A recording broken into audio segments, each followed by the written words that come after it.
Hello everyone, कैसे हैं आप सब। स्वागत है आप सबका एमके क्लासेस में एंड मैथमेटिकल रीजनिंग के पार्ट नंबर सेकंड में। इससे पहले हमने पार्ट नंबर फर्स्ट कंप्लीट कर दिया है, जिसमें हमने मैथमेटिकल ऑपरेशंस जो मैथमेटिकल रीजनिंग में आपको पूछे जाते हैं। फर्स्ट पार्ट बिल्कुल बेसिक पे था, मैथमेटिकल ऑपरेशंस का पार्ट था, वो हमने कंप्लीट किया था। जिन्होंने हमारी वो वाली वीडियो नहीं देखी है, आप पहले हमारी वो वाली वीडियो भी ज़रूर देखें और मैथमेटिकल रीजनिंग का फर्स्ट पार्ट कंप्लीट करें। आज पार्ट नंबर सेकंड है और मैं पहले ही बता दूं, part number second, part number third and part number fourth में, इन पार्ट्स में आपके लिए सिर्फ और सिर्फ प्रैक्टिस क्वेश्चंस ही होंगे। ठीक है, जितने टाइप के मैथमेटिकल रीजनिंग में आपको प्रैक्टिस क्वेश्चंस बन सकते हैं, हम वो हर एक क्वेश्चन प्रैक्टिस करेंगे। ठीक है, तो 4 पार्ट्स आपके लिए काफ़ी होंगे। इसके बाद आपका कंप्लीट रीजनिंग का पोर्शन जूनियर असिस्टेंट के लिए कंप्लीट हो जाएगा। ठीक है, तो उसके बाद हम सोच रहे हैं कि आपके लिए क्विज़ स्टार्ट कर लें, क्योंकि आपके एग्ज़ाम आ चुके हैं, तो फिर टेलीग्राम क्विज़ ये सब कुछ हम स्टार्ट कर देंगे। चलिए, हम सबसे पहले जो मैंने आपको एक क्वेश्चन होमवर्क के लिए दिया था वो हम करते हैं। उसके बाद हम आज पार्ट नंबर सेकंड में क्या क्या समझने वाली चीज़ें हैं उनको हम कंप्लीट करेंगे। तो ये क्वेश्चन आपकी होमवर्क के लिए था।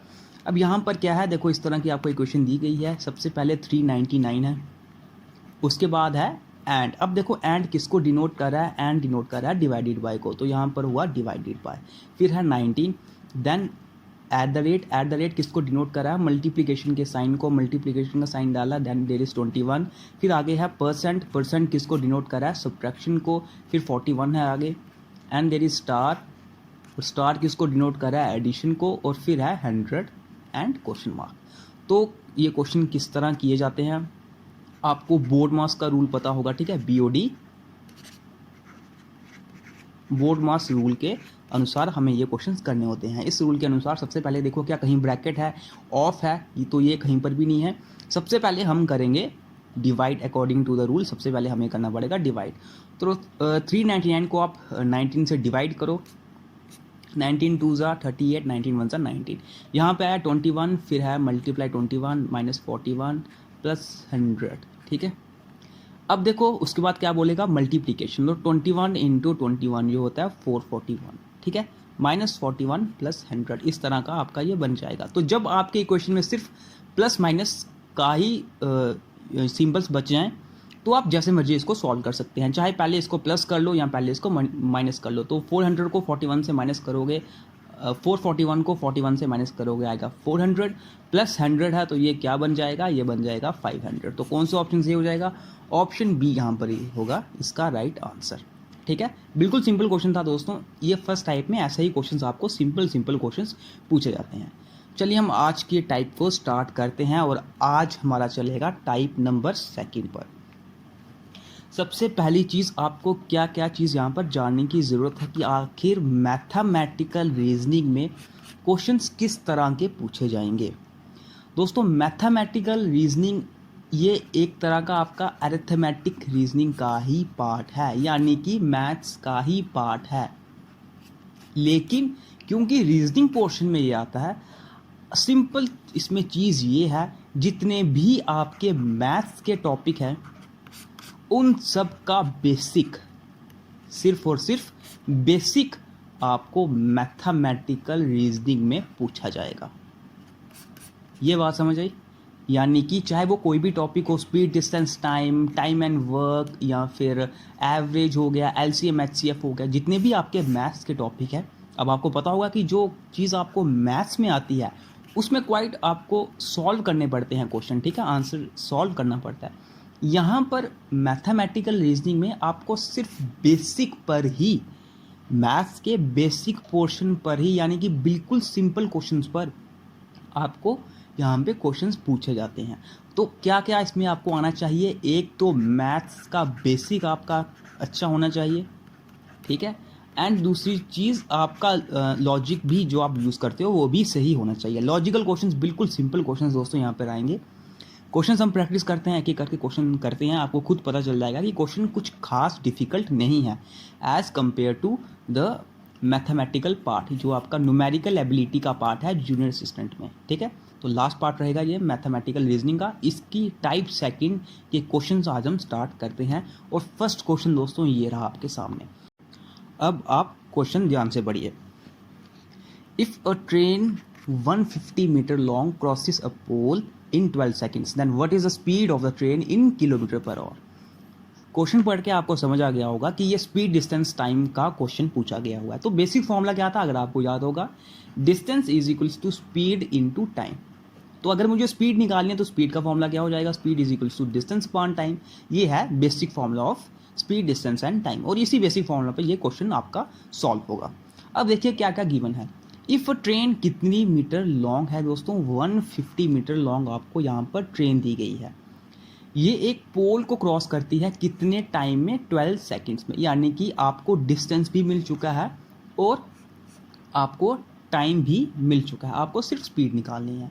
अब क्या है क्या दोस्तों इस क्वेश्चन में, अगर आपने स्पीड डिस्टेंस टाइम पढ़ा हुआ होगा, जब भी एक ट्रेन किसी पोल को या किसी मैन को क्रॉस करती है, किसी स्टैंडिंग मैन को क्रॉस करती है, तो हमें एज ए डिस्टेंस सिर्फ और सिर्फ लेंथ ऑफ ट्रेन को ही कंसीडर करना पड़ता है। ठीक है, अगर यहाँ पर प्लेटफॉर्म होता कोई और जहाँ से ट्रेन आ रही होती तो हमारा डिस्टेंस किस तरह से निकलता, प्लेटफॉर्म के लेंथ को प्लस करके प्लस ट्रेन की लेंथ को प्लस करके हमारा डिस्टेंस निकलता। लेकिन यहाँ पर क्या है, किसी एक पोल को क्रॉस कर रही है ट्रेन, तो हमें पोल की लेंथ लेने की कोई ज़रूरत नहीं होती, क्योंकि एज़ कंपेयर टू ट्रेन ये नेग्लिजिबल होती है। तो क्या है यहाँ पर, distance is equal to speed into time. ठीक है, डिस्टेंस क्या है दोस्तों, डिस्टेंस है हमारा 150 मीटर। ठीक, स्पीड मुझे निकालनी है, स्पीड ऑफ द ट्रेन मुझे फाइंड करनी है, टाइम कितना है 12 सेकेंड्स। तो यहाँ पर जब आप स्पीड निकालोगे ये आ जाएगा 150/12, लेकिन किस में, मीटर पर सेकंड में। लेकिन मुझे किस में चाहिए आंसर, मुझे आंसर चाहिए किलोमीटर पर आवर में। तो 1 मीटर पर सेकंड को जब आप किलोमीटर पर आवर में कन्वर्ट करते हो, ये क्या आता है 18/5। ठीक है, ये याद कर लो कि मीटर पर सेकंड को किलोमीटर पर आवर में कन्वर्ट करोगे तो 18/5 आएगा। किलोमीटर पर आवर को अगर आप मीटर पर सेकंड में कन्वर्ट करोगे तो 5/18 आएगा। तो यहाँ पर क्या है, इसके साथ किलोमीटर पर आवर में कन्वर्ट करने के लिए क्या आएगा, 18/5। ठीक है, 5 3 ज़ा 15, 6 2 ज़ा 12, 6 5 ज़ा 30। ठीक, और 5 को 2 9 ज़ा 18, एंड 5 को अगर आप 9 से मल्टीप्लाई करोगे क्या आएगा, 45 किलोमीटर पर आवर, और यही होगा इसका आंसर। तो ऑप्शन ए यहाँ पर हो जाएगा राइट आंसर। ठीक है, तो देख लो आप खुद की, सिर्फ बेसिक सिंपल रूल लगाया मैंने, जो इसका रूल है distance is equal to speed into time, जो इसका फॉर्मूला है उसके ऊपर ये आपका क्वेश्चन निकल गया, इसी एक फॉर्मूले के ऊपर। इतने सिंपल क्वेश्चन आपको पूछे जाते हैं। सेकंड क्वेश्चन आपके सामने, अब यहाँ पर देखो, ये क्वेश्चन थोड़ा लॉजिक भरा है, यहाँ पे आप गलती भी आराम से कर सकते हो। If 10 boys walk 10 kilometre in 10 days, then how many days it will take for 3 boys to walk 10 kilometer? अब क्या लॉजिक लगाया जाएगा यहाँ पर कि अगर 10 बॉयज़ 10 किलोमीटर 10 दिन में चलते हैं, तो फिर 3 बॉयज़ 10 किलोमीटर, आप सोच रहे होंगे कि इसको सोच रहे होंगे कि 3 दिन में चलेंगे। लेकिन अगर आपने इस तरह से ऑप्शन बी पर टिक किया तो आपका इस क्वेश्चन का मार्क तो जाएगा ही, इसी के साथ साथ प्लस 25 मार्क भी आपका एक्स्ट्रा चला जाएगा। तो ये क्वेश्चन क्या है, बिल्कुल लॉजिकल क्वेश्चन है, बिल्कुल सिंपल कॉमन सेंस का क्वेश्चन है। देखो, अगर 10 लड़के 10 किलोमीटर 10 दिन में कंप्लीट करते हैं, इसका मतलब क्या है, इसका सिंपल मतलब ये है कि एक लड़का अगर चलता है वो 10 किलोमीटर 10 दिन में कंप्लीट करेगा। ठीक है, सिंपल बात ये है। अब क्या बोला जा रहा है, अगर हम 3 लड़के कर लें कि how many days it will take 3 boys to walk 10 kilometre. अगर सपोज मैं किसी एक जगह से दूसरी जगह जो 10 किलोमीटर दूर है वहाँ पर जाने में मुझे 10 दिन लगते हैं, और अब मैं बोलूँ कि मेरे साथ 2 लोग और हैं, मेरे 2 दोस्त और हैं, अब हम तीनों को जाना है 10 किलोमीटर दूर, तो कितने दिन लगेंगे, 10 दिन ही तो लगेंगे दोस्तों, 10 दिन ही तो लगेंगे। अब ये थोड़ी ना है कि मैं सिर्फ 2 किलोमीटर मैं चलूँगा, 2 किलोमीटर आगे आके ये चलेगा, फिर आगे आके वो चलेगा, इस तरह से नहीं है। यहाँ पर अगर हम तीनों एक साथ 10 किलोमीटर तक चलना स्टार्ट करेंगे तो हमें 10 दिन ही लगेंगे, क्योंकि एक को भी 10 दिन लग रहे हैं, डिस्टेंस ही 10 दिन दूर का है। ठीक है, तो 10 किलोमीटर डिस्टेंस के लिए कितना यहाँ पर 3 लड़कों को लगेगा, ऑप्शन डी यहाँ पर होगा right answer. Okay, next question पे मूव करते हैं। नेक्स्ट क्वेश्चन, थर्ड क्वेश्चन आपके सामने। अब इस इक्वेशन को पढ़ो, देखो क्या क्वेश्चन बोला जा रहा है। All of us plus half of us plus quarter of us and you alone take together equals 71। क्या बोला जा रहा है दोस्तों इस क्वेश्चन में? ऑल ऑफ अस, हम सब। क्या मुझे पता है हम सब यानी कि कौन या कितने? हम सब कितने हैं मुझे नहीं पता, तो इस ऑल ऑफ अस के लिए मैं रख लेता हूँ एक्स, कि ये हम सब हो गए एक्स, ठीक है। प्लस प्लस यानी कि एडिशन, हाफ ऑफ अस, हम सब ऑल ऑफ अस, अब है हाफ ऑफ अस। अगर मैंने ऑल को कंसीडर किया है एक्स, तो इसका हाफ क्या होगा? हाफ होगा एक्स बाई टू, ठीक है ना, हाफ होगा एक्स बाई टू। अगर हम सब यानी कि x and half of us यानी कि x by two plus quarter of us, quarter क्या होता है? किसी भी चीज़ का एक बटा चौथाई हिस्सा, यानी 1/4, ठीक है। तो इस ऑल का क्वार्टर क्या हो जाएगा? 4, ठीक है। एंड यू अलोन, यू यानी कि एक, अकेला, मैं, ठीक है। ये यू अलोन यानी कि मैं अकेला। ये बन रही है मेरी पूरी इक्वेशन। ऑल ऑफ अस यानी कि जिसको मैंने कंसीडर किया एक्स की, all of us as X, then plus half of us, half of us मतलब कि हमारा आधा, X by two, then plus quarter of us यानी कि हमारा 1/1/4, ठीक है, X by 4, and you alone यानी कि यू यानी कि सिर्फ मैं अकेला, 1, ठीक। Alone take together equals to 71, ये किसके बराबर हो जाता है? ये 71 के बराबर हो जाता है। तो how many are we really, तो हम सब कितने हैं, यानी कि ये एक्स की वैल्यू मुझे फाइंड करनी है। तो इसकी वैल्यू फाइंड करो, इस इक्वेशन को सॉल्व करो। देखो यहाँ पर x plus x by two plus x by 4, ये किसके बराबर बन जाएगा? 71 माइनस 1 यानी कि 70 के बराबर। तो यहाँ पर अगर आप इसको सॉल्व करोगे, अगर 4 से मल्टीप्लाई करोगे, 4x plus 2x plus x is equals to 4 7 28, 280, 4 5 6 7x is equals to 280। तो फिर x की वैल्यू मेरी क्या आ जाएगी? 7 4 28 यानी कि 40। यहाँ पर मेरा आंसर आ जाएगा। कौन सा ऑप्शन सही होगा? ऑप्शन डी यहाँ पर होगा राइट आंसर, ठीक है। तो इस तरह के क्वेश्चंस पूछे जाते हैं।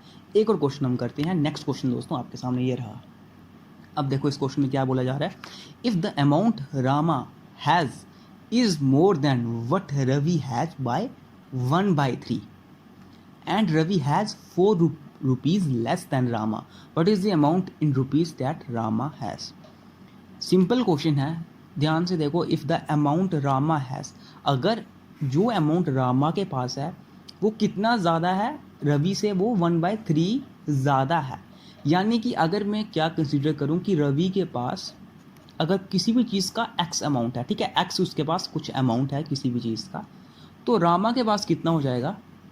तो रामा के पास हो जाएगा उस x से 1/3 ज़्यादा, अकॉर्डिंग टू द क्वेश्चन, ठीक है।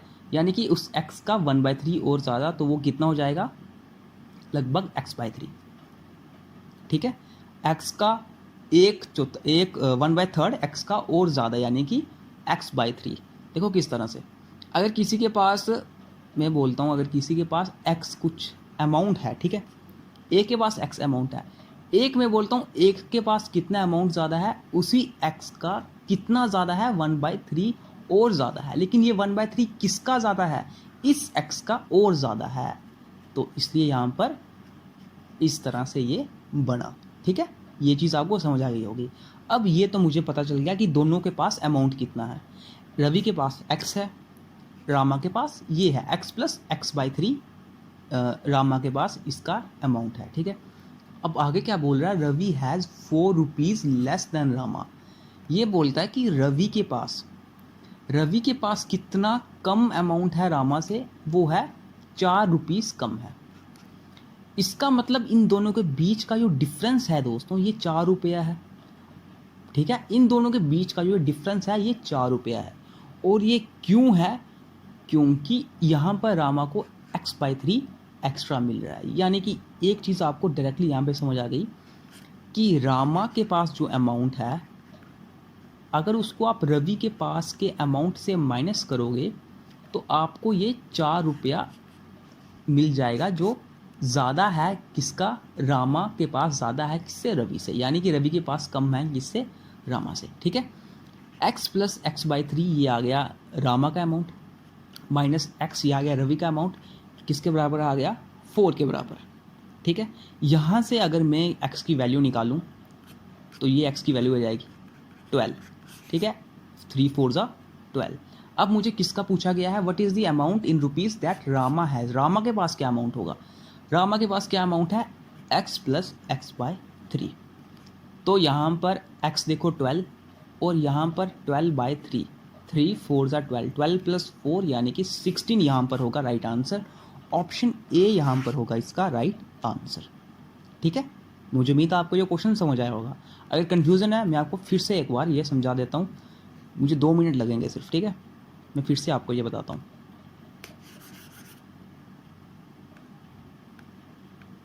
देखो फिर से समझ लो इस क्वेश्चन को। If the amount Rama has is more than what Ravi has by 1/3। किसके पास ज़्यादा है, रामा के पास ज़्यादा है, रामा के पास ज़्यादा है। ठीक है, रवि के पास कम है। तो पहले मैं रवि का कंसिडर करता हूँ कि रवि के पास सपोज करो x अमाउंट है। ठीक है, रवि के पास x अमाउंट है, रामा के पास कितना ज़्यादा है, रामा के पास है 1/3 ज़्यादा है। लेकिन 1/3 क्या ज़्यादा है दोस्तों, 1/3 इस x का ज़्यादा है। ठीक है, 1/3 इस x का ज़्यादा है, यानी कि अगर रवि के पास x था, अगर रवि के पास x था तो रामा के पास इस x का 1/3 पार्ट ज़्यादा होगा, इस x का ही 1/3 पार्ट ज़्यादा होगा। देखो 1/3 पार्ट किसका ज़्यादा होगा, इस x का ही 1/3 पार्ट ज़्यादा होगा। ये मेरे पास रवि की अमाउंट आ गया, ये मेरे पास रामा का अमाउंट आ गया। अब मुझसे आगे क्या पूछा जा रहा है, ये बोलते हैं Ravi has 4 rupees less than Rama. Ravi के पास रामा से 4 रुपये कम है। ठीक है, रवि के पास रामा से 4 रुपये कम है।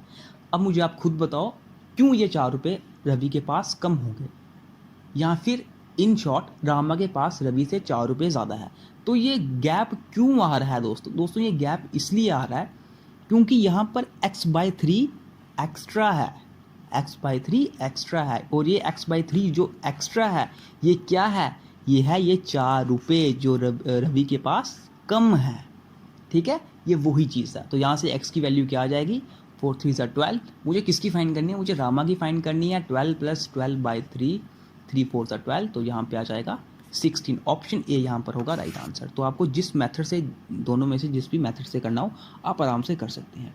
एक और क्वेश्चन ट्राई करते हैं, ये नेक्स्ट क्वेश्चन है। ठीक है, अब इस क्वेश्चन को पढ़ो ध्यान से। 2 litres of pure alcohol is added to 6 liter of 40% alcohol solution, then percentage of water in the solution is। बिल्कुल सिंपल क्वेश्चन है, आप जिस क्वेश्चन को ध्यान से पढ़ो। देखो क्या बोला जा रहा है कि 2 लीटर प्योर अल्कोहल की ऐड की जाती है 6 लीटर ऑफ 40% अल्कोहल सॉल्यूशन में। सबसे पहली चीज़ किस में ऐड की जाती है दोस्तों, 6 लीटर ऑफ 40% अल्कोहल सॉल्यूशन में। क्या ये बात आपको समझ आ रही है, इस बात में क्या है, इसका मतलब ये है कि अगर मेरे पास कोई सॉल्यूशन है इस तरह का, ठीक है, इस तरह का मेरे पास कोई सॉल्यूशन है, इस सॉल्यूशन में कितना, इस जो ये मेरे पास ये बकेट या कुछ भी जार पड़ा हुआ है, इस बॉक्स में मेरे पास कितना सॉल्यूशन है, इस बॉक्स में मेरे पास 6 लीटर का सॉल्यूशन है, 6 लीटर का इसमें सॉल्यूशन है जिसमें 40% अल्कोहल है। ठीक है, अगर इसमें 40% अल्कोहल है तो इसमें वाटर कितना होगा दोस्तों, बचा हुआ 60% इसमें वाटर होगा। ठीक है, बचा हुआ 60% इसमें वाटर होगा। इसका मतलब ये हुआ कि 6 लीटर का 60% आ गया वाटर और 6 लीटर का 40% आ गया अल्कोहल। इस तरह का ये सॉल्यूशन है। तो यहाँ पर वाटर कितना हो जाएगा सॉल्यूशन में, यहाँ पे वाटर है 6 का 60%, तो 3.6 लीटर यहाँ पर मेरे पास वाटर है। यानी कि मुझे ये पता चल गया कि जो ये मेरे पास सॉल्यूशन है ना, जो ये मेरे पास इस बॉक्स में सॉल्यूशन पड़ा है, ये जो 6 लीटर का सॉल्यूशन पड़ा है, इसमें 3.6 लीटर क्या है, वाटर है, बाकी बचा हुआ अल्कोहल है। अब मैं क्या करता हूँ, 2 लीटर ऑफ प्योर अल्कोहल में ऐड करता हूँ। Pure alcohol plus 2 litre pure alcohol.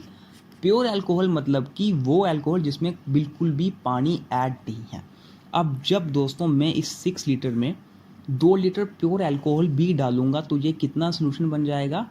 8 litre. ये 8 लीटर सोल्यूशन बन जाएगा। अब मुझे आप बात खुद बताना दोस्तों यहाँ पर ध्यान से, क्या मैंने पानी से कोई छेड़छाड़ की? क्या मैंने यहाँ पर जो ये पहले वाला 6 लीटर का सोल्यूशन पड़ा था, जब मैंने इसमें 2 लीटर प्योर अल्कोहल डाली, यानी कि नो वाटर, जिसमें कोई भी वाटर ना हो, जिस अल्कोहल में कोई भी वाटर ना हो, जब मैंने वो 2 लीटर डाला तो क्या पानी ज़्यादा कम हुआ? पानी बिल्कुल भी ज़्यादा कम नहीं हुआ, पानी उतना ही रहेगा, पानी उतना ही रहा, लेकिन अल्कोहल में चेंज आया है। अगर इधर भी पानी उतना ही, इधर भी पानी उतना ही, यानी कि इस 8 लीटर में 3.6 लीटर तो वाटर है, तो बचा कितना दोस्तों? अब मुझसे पूछा क्या जा रहा है, वाले क्वेश्चन पढ़ लेते हैं। क्वेश्चन पूछा जा रहा है the percentage of water in the solution. बस ये सिंपल क्वेश्चन पूछा जा रहा है कि इस सोल्यूशन में वाटर की परसेंटेज कितनी है? 3.6 लीटर क्या है? वाटर है। किसके रिस्पेक्ट में? 8 के रिस्पेक्ट में, टोटल सोल्यूशन के इनटू 100% निकालने के लिए, ठीक है। तो यहाँ पर इस तरह से पॉइंट हटाया मैंने, 0 से 0 कैंसिल, 4 2 ज़ा 8, 4 9 ज़ा 36, 2 5 ज़ा 10, 9 5 ज़ा 45%। यहाँ पर ऑप्शन मेरा राइट आंसर होगा and option B is the right answer यार, ठीक है। मुझे उम्मीद है आपको ये क्वेश्चन समझ आया होगा। बिल्कुल सिंपल क्वेश्चन था दोस्तों, ये परसेंटेज के बेसिक पार्ट पर ये क्वेश्चन पूछा गया है। तो आज के लिए हम इतने ही क्वेश्चन रखते हैं। आप ये क्वेश्चन होमवर्क के लिए रख सकते हो, ये भी एक टाइप का परसेंटेज एंड रेशियो प्रपोर्शन के अंडर ही ये क्वेश्चन आते हैं। बेसिक क्वेश्चन है, अगर आपको आइडिया लग जाता है तो ठीक है, वरना हम कल इस क्वेश्चन को करेंगे, ठीक है। कल आपके लिए और क्वेश्चन हम मैथमेटिकल रीजनिंग के अंडर लेके आएंगे। मिलते हैं आपसे अब नेक्स्ट वीडियो में।